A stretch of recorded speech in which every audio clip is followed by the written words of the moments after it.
Welcome aboard as we delve into one of the most pivotal moments of World War II's skies. Today we explore how a single morning in April of 1944 shattered long-held beliefs about aerial combat, marking the dawn of a new era of air dominance. Imagine a German pilot at 24,000 feet over Brandenburg, desperately trying to shake off a relentless American fighter that refuses to give up. How could an American P-51 Mustang, powered by a British engine, chase a seasoned Messerschmitt Bf 109G6 through the freezing clouds at 6,000 meters, fuel enough for over an hour of combat, while the German fighter was running critically low? Why did a fighter designed in only 102 days suddenly turn the tide, challenging the entire doctrine of aerial superiority? Could it really be true that German pilots, once confident in their dominance, were now fighting a losing battle against aircraft built in astonishingly short periods, powered by engines from across the Atlantic, with losses mounting at an unprecedented rate? And what does the catastrophic destruction at Schweinfurt and Regensburg reveal about the shifting balance of power, where the Germans, despite their strategic advantage, faced an unstoppable new enemy? All these questions swirl into one. How did a handful of innovative engineering and rapid production turn the skies into a battlefield where the once invincible Luftwaffe found itself on the defensive? In this video, we will trace the hidden story behind the rise of the Mustang, the breakdown of German air supremacy, and the relentless transformation that would ultimately decide the fate of the European skies. The most astonishing revelations are about to unfold.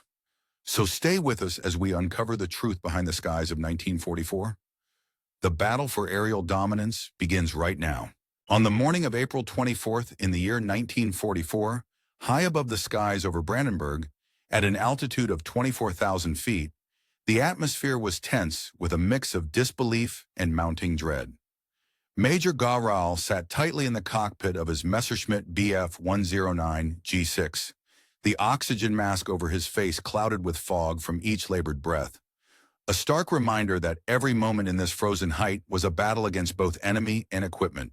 His eyes remained fixed on the unwavering pursuit of the American fighter, now glimpsed through the faint, hazy visor, its silhouette a stark contrast against the vast, swirling clouds.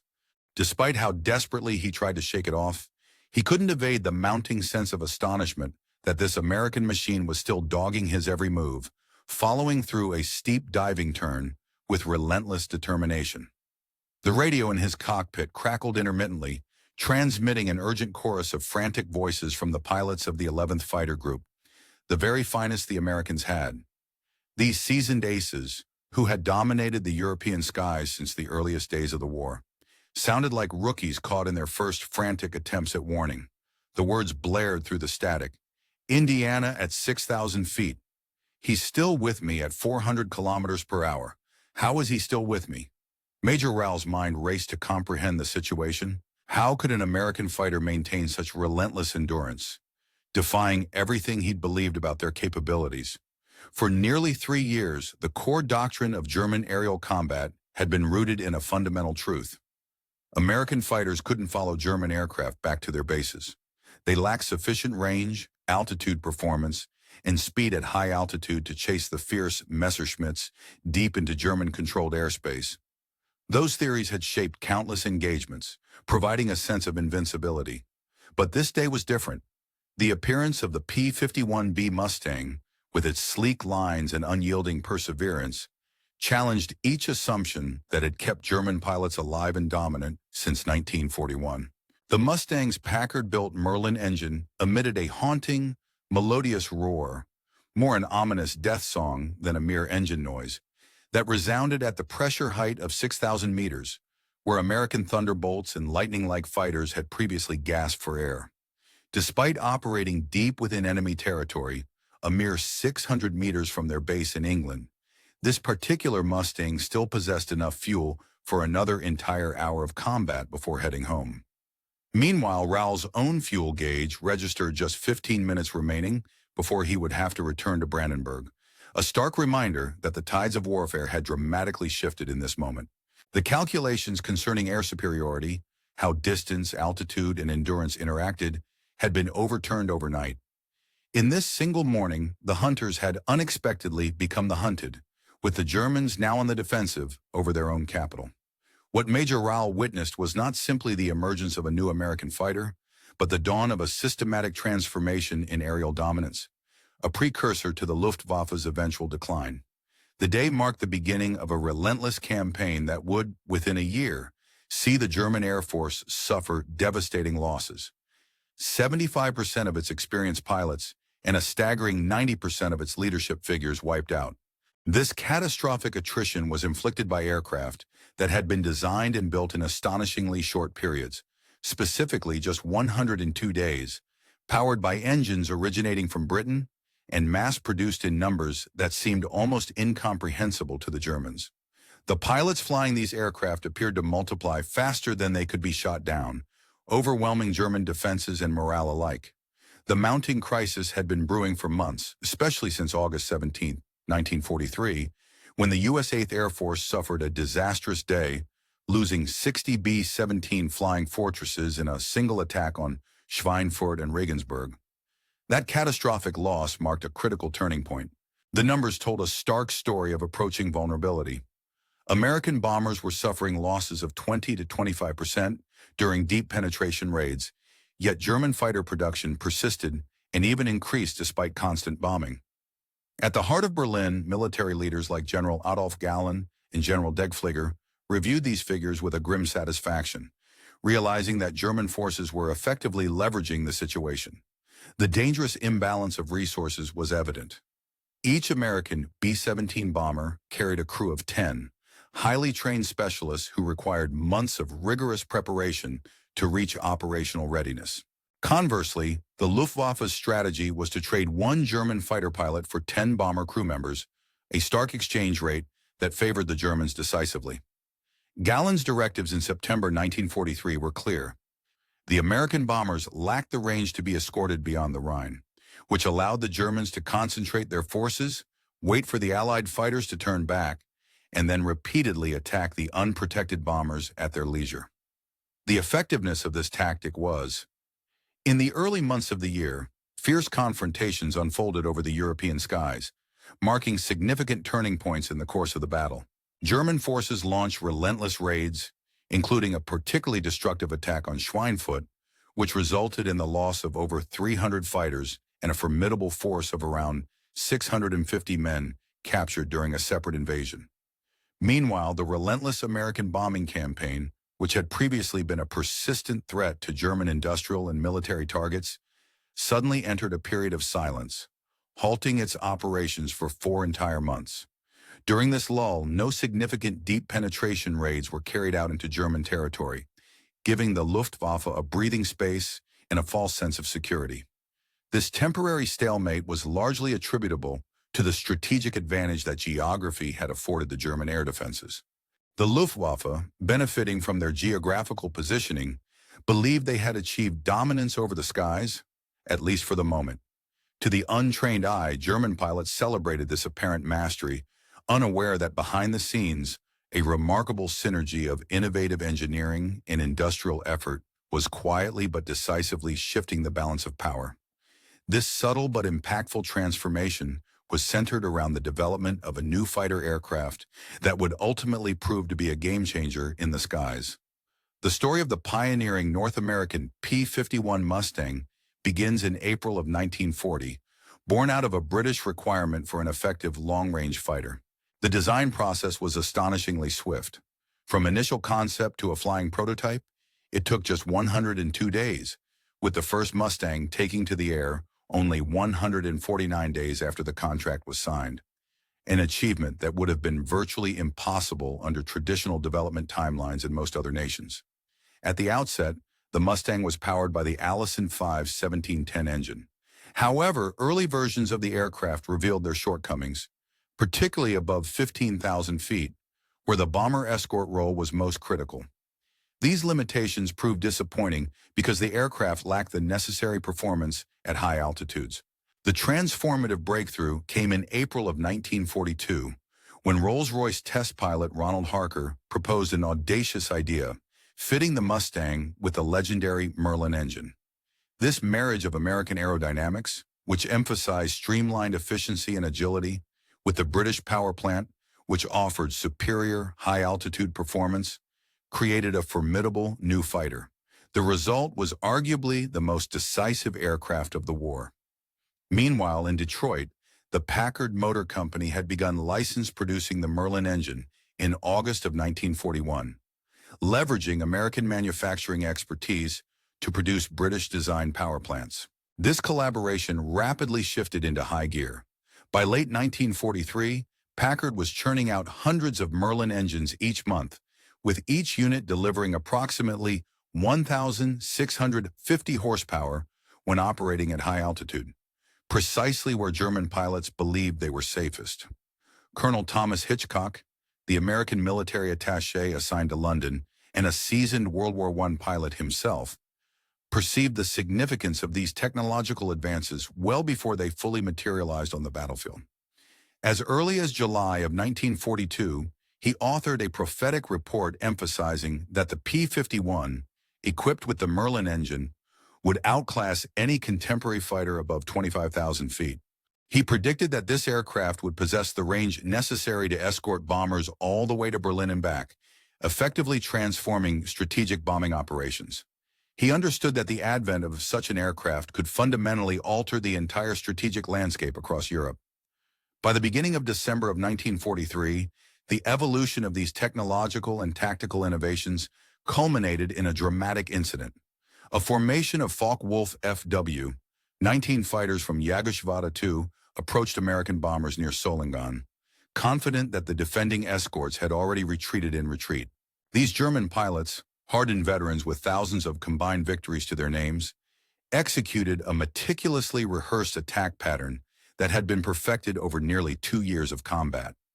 As their escort dropped away, reportedly with a wave of farewell signals from the P-47 Thunderbolts, the German fighters launched into their attack run. However, as the FW-19 fighters committed to their dive, the situation on the radio crackled with urgent messages. Unexpected allies still accompanying the bombers, marked by their distinct markings and an upgraded aircraft, a new type, appeared unexpectedly. 8 P-51 B Mustangs from the 354th Fighter Group, famously known as the Pioneer Mustang Group, had remained with the bombers despite the apparent threat. Their extended range, thanks to additional drop tanks, granted them an extra 150 miles of operational reach, allowing these fighters to maintain escort deep into the heart of Germany. German pilots, conditioned by 18 months of unchallenged assaults on unprotected bombers, found themselves psychologically unprepared for the fierce fighter opposition they encountered at these extraordinary distances. The significance of this shift was underscored dramatically on December the 13th of 1943. During a more comprehensive raid aimed at Kiel, located roughly 420 miles.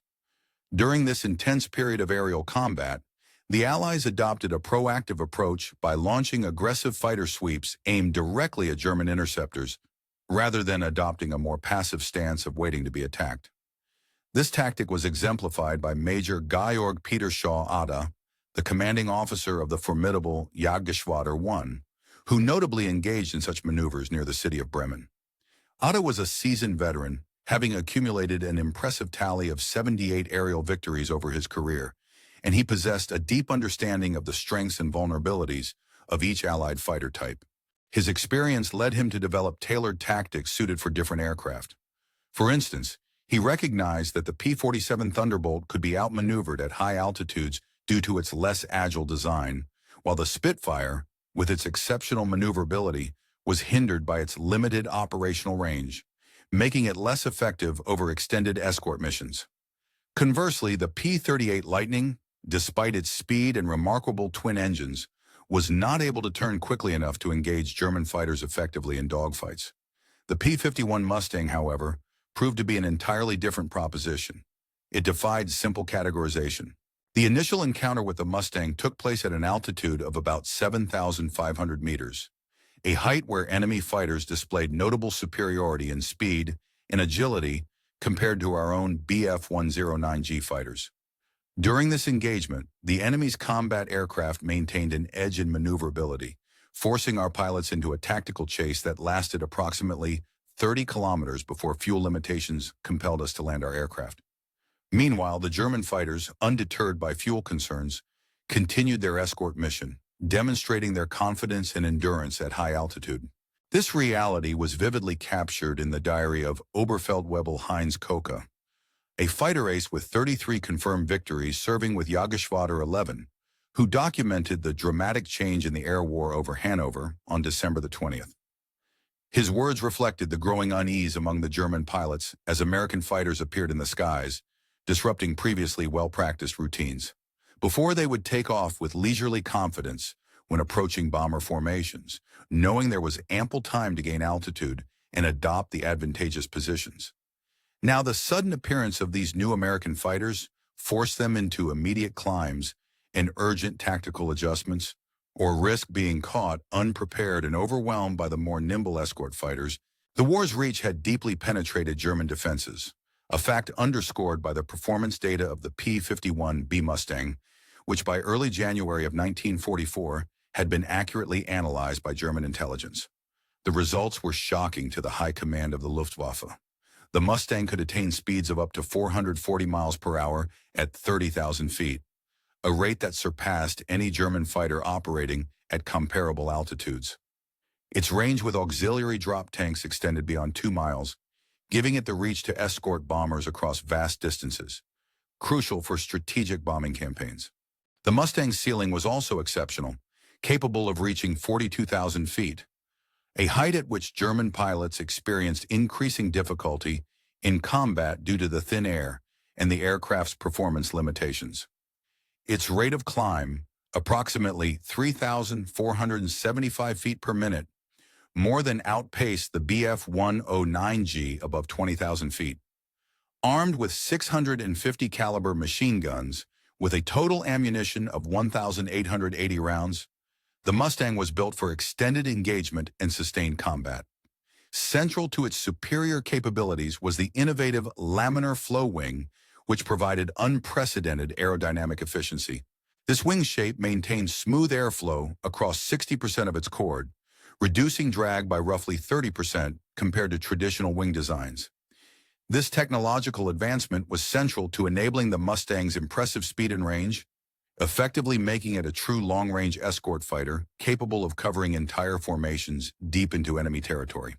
From February the 20th to the 25th of 1944, an especially significant period, known colloquially as Big Week, unfolded, during which American air power was decisively brought to bear against German aircraft production facilities.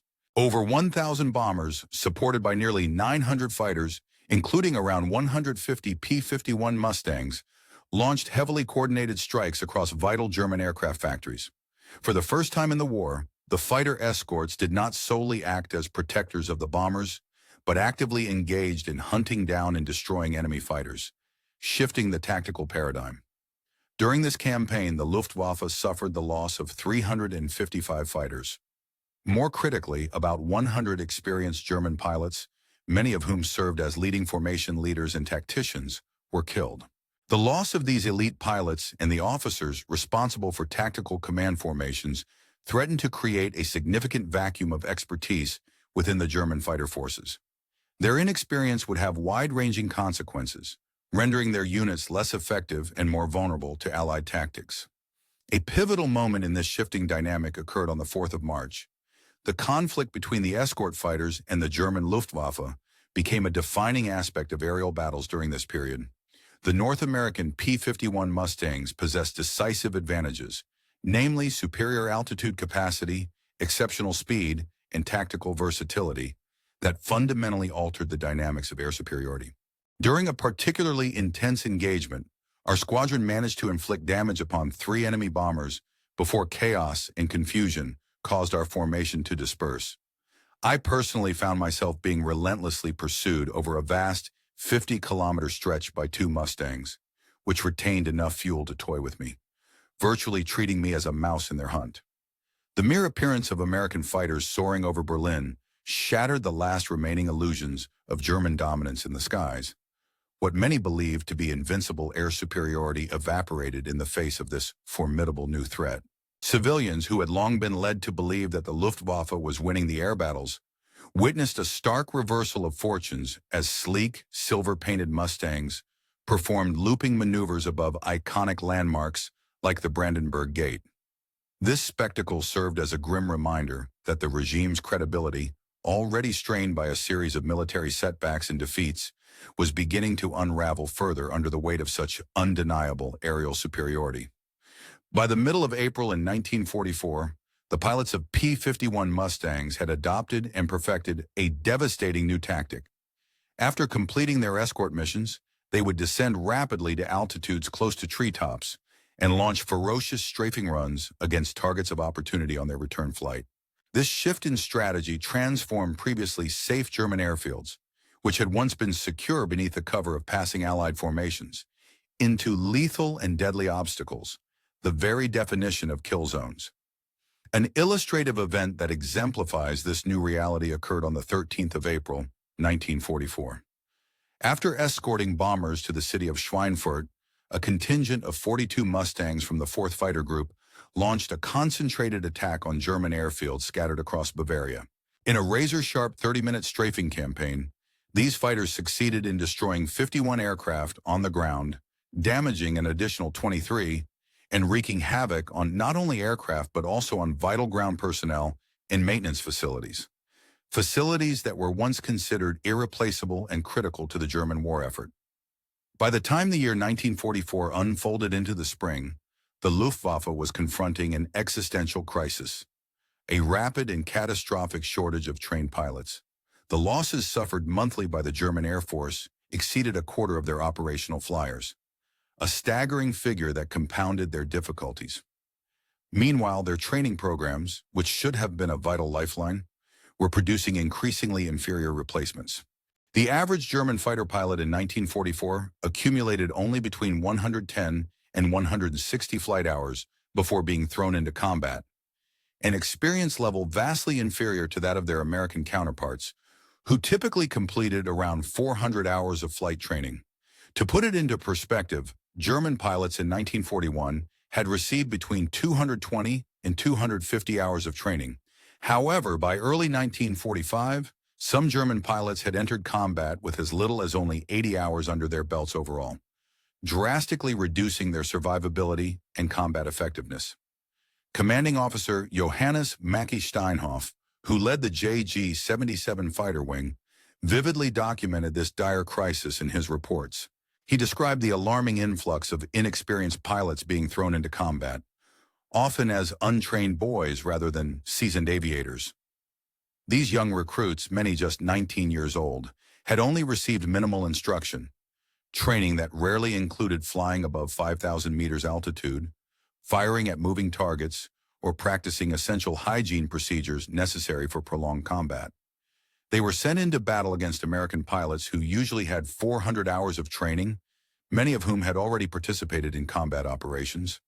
This stark difference in experience created a significant force multiplier effect in favor of the Allies. Captain Don Gentile of the 4th Fighter Group, a highly successful ace with 21 confirmed aerial victories, remarked with a mix of cynicism and insight, "By spring of '44, half the German pilots we encountered were easily shot down. They flew predictable patterns, failed to utilize clouds for cover, and completely panicked when they were bounced, caught in surprise attack." While veteran German pilots remained dangerous due to their experience, they were increasingly rare. Their presence in the skies signalized a dwindling faction of skilled adversaries amid a rising tide of inexperienced flyers. This decline in quality pilots was further exacerbated by the intensified strategic bombing campaign targeting German oil production facilities, which gained added significance from May of 1944 onward. This campaign created a layered crisis that amplified the advantages held by the P-51 Mustangs. German synthetic oil and aviation fuel production plummeted from an estimated 180,000 tons in April to approximately 20,000 tons by September. Such a drastic reduction severely hindered their aircraft operations. Training flights were scaled back and eventually ceased altogether, while combat missions were constrained exclusively. In the vast theater of aerial combat during World War II, the concept of a manned aircraft with virtually unlimited fuel supplies presented a formidable advantage for the American forces. Such an aircraft could be kept circling over enemy airfields for extended periods, patiently waiting for the moment when German defenders, eager to take to the skies, would launch their fighters. At this critical juncture, American pilots could swoop down to strike precisely when their adversaries were most vulnerable, their takeoff or landing phases, when their aircraft are typically slow and less maneuverable. These tactics exploited the weaknesses inherent during these transitional moments, allowing the defender's aircraft to become sitting targets. This strategic approach significantly increased the threat posed by American fighters and underscored the importance of mobility and patience in aerial warfare. The summer of 1944 marked a brief but poignant turning point in the Luftwaffe's fortunes, with the introduction of the Messerschmitt M-26 jet fighter. This aircraft, boasting a top speed of roughly 540 miles per hour, surpassed the legendary North American P-51 Mustang by about 100 miles per hour. For Adolf Hitler and his military strategists, the arrival of the M-26 was seen as a potential game-changer, an almost miraculous wonder weapon that could, in their minds, reverse the rapid decline of the Luftwaffe's air supremacy and turn the tide of the war's aerial battles. Yet, despite its impressive speed and technological advancements, the M-26's impact was limited in practice. The pilots of the P-51 quickly devised effective countermeasures, adapting their tactics to neutralize the jet's supposed advantages. Instead of engaging in head-on confrontations, American fighters began loitering near German jet airfields, patiently waiting for opportunities to strike. They targeted these aircraft during their most exposed phases, takeoff and landing, when the jets were at their slowest and most vulnerable to attack. The P-51's greater operational range was crucial here.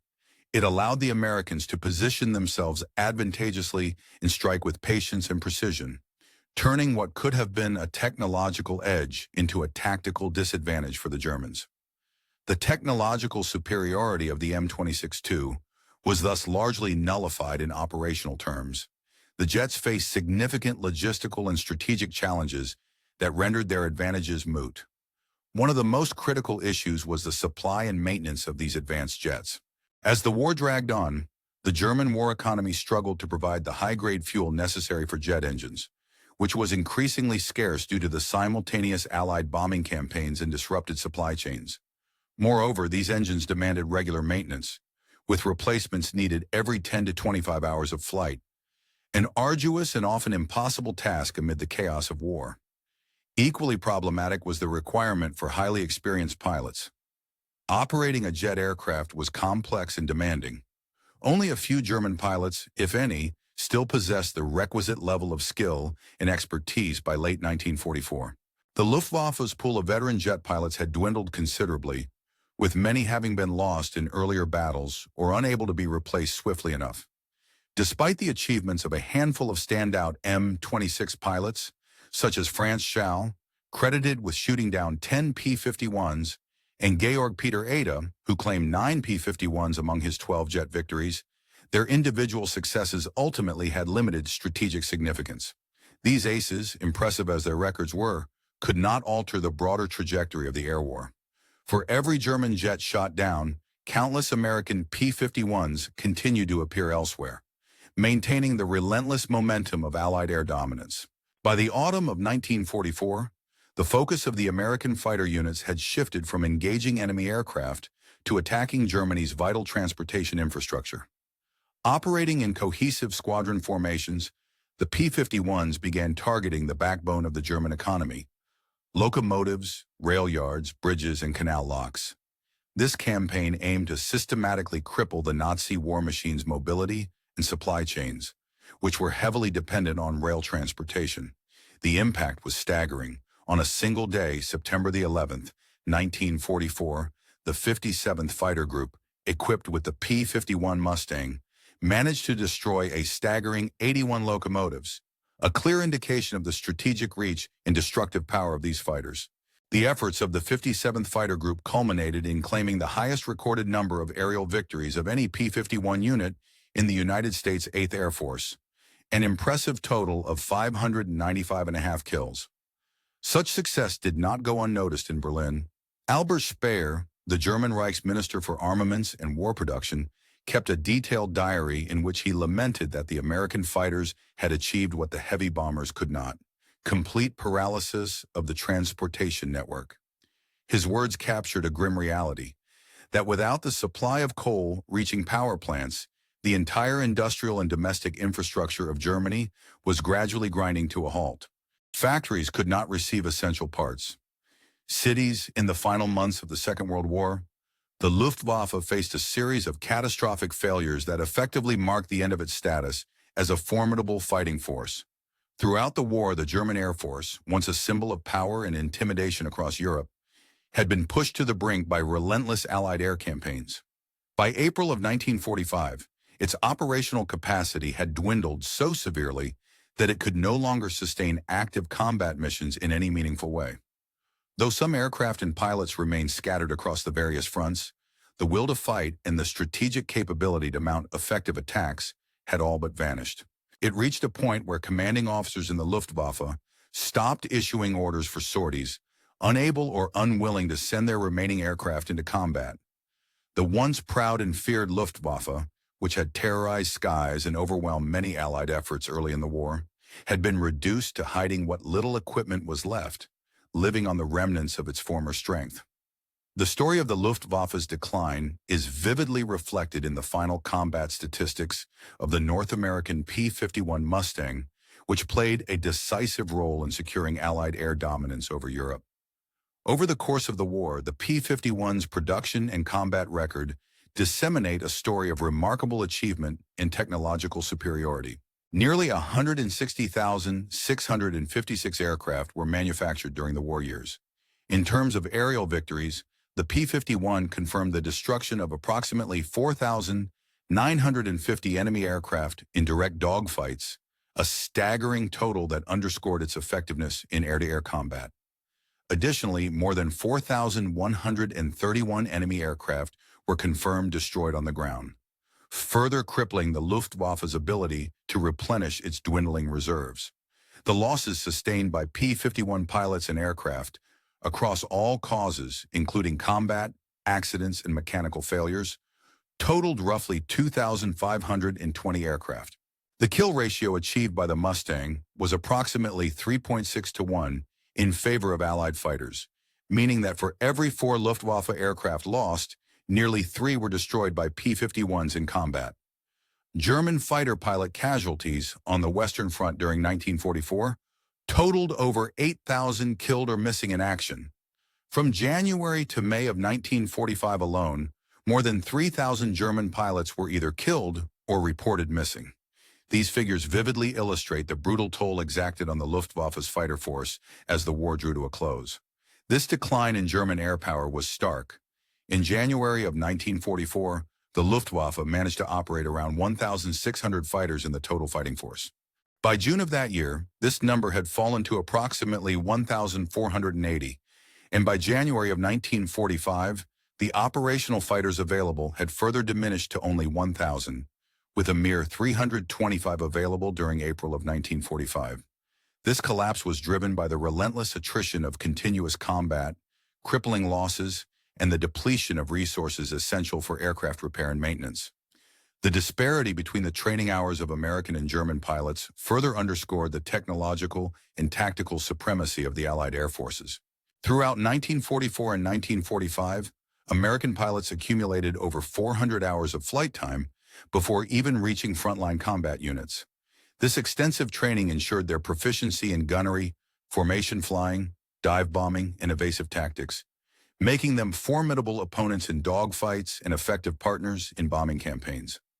In stark contrast, German pilots' training hours varied significantly over the course of the war. Early in 1944, they received between 160 and 220 hours of flight training. But as the war progressed and resources became scarcer, this number declined precipitously. By late 1944, training hours for German pilots had diminished to between 110 and 160, and by 1945-45, some pilots received fewer than 80 hours of flight training before being sent into combat.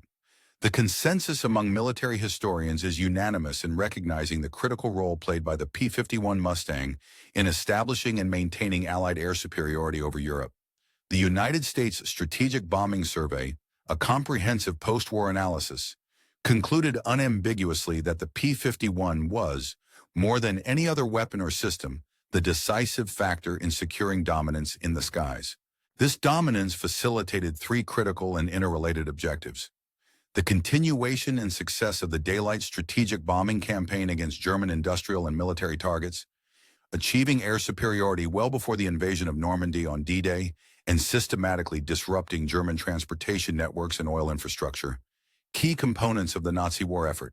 The production achievements of North American Aviation, the company responsible for manufacturing the Mustang, were nothing short of extraordinary. At its peak, the company was producing one complete P-51 Mustang approximately every 90 minutes, an industrial feat that showcased the scale and efficiency of American wartime manufacturing. The combined operations of plants in Englewood, Colorado, and Dallas, Texas, employed tens of in stark contrast to earlier times. Many pilots during the late stages of World War II found themselves arriving at the front lines increasingly ill-prepared, often barely capable of handling their aircraft effectively. Their skills had diminished over prolonged campaigns and relentless attrition, making it harder for them to engage in combat with the proficiency once expected. Meanwhile, the influence of the P-51 Mustang extended far beyond the immediate context of the war, leaving a lasting legacy that would reshape our understanding of air combat and technological superiority for generations to come. This aircraft exemplified the principle that achieving air superiority was not merely a matter of possessing superior machines or talented pilots, but depended fundamentally on systemic advantages, which included rigorous training, efficient production lines, ongoing logistics support, and seamless integration of cutting-edge technology. These elements combined to forge an unbeatable force that no single pilot's skill or aircraft design could rival on its own. Adolf Galland, the renowned Luftwaffe ace who had been among the most skilled fighters of his time, later acknowledged that the P-51 was not necessarily inherently better than German fighters across every particular aspect. Instead, it was good enough in all areas, combining practicality, effectiveness, and reliability, while benefiting from the immense advantages of mass production, meticulous training programs, and virtually unlimited industrial resources. This confluence of factors rendered the P-51 an almost unstoppable force. Reflections from a 1975 NATO conference reveal that General Gunther Rauhl, who had survived the war with an impressive tally of 275 confirmed aerial victories, recognized the profound impact of the Mustang on aerial combat dynamics. The P-51 Mustang did not merely win battles against the Luftwaffe, it fundamentally transformed the very concept of what it meant to hold air superiority. Prior to this, mastery was often understood through the lens of individual dogfights in the superior skills of pilots, an ideological focus on personal heroism and tactical victories. However, the Mustang's success demonstrated that true dominance in the skies stemmed from a systematic approach that emphasized superior production capabilities, strategic planning, and the integration of technological innovations.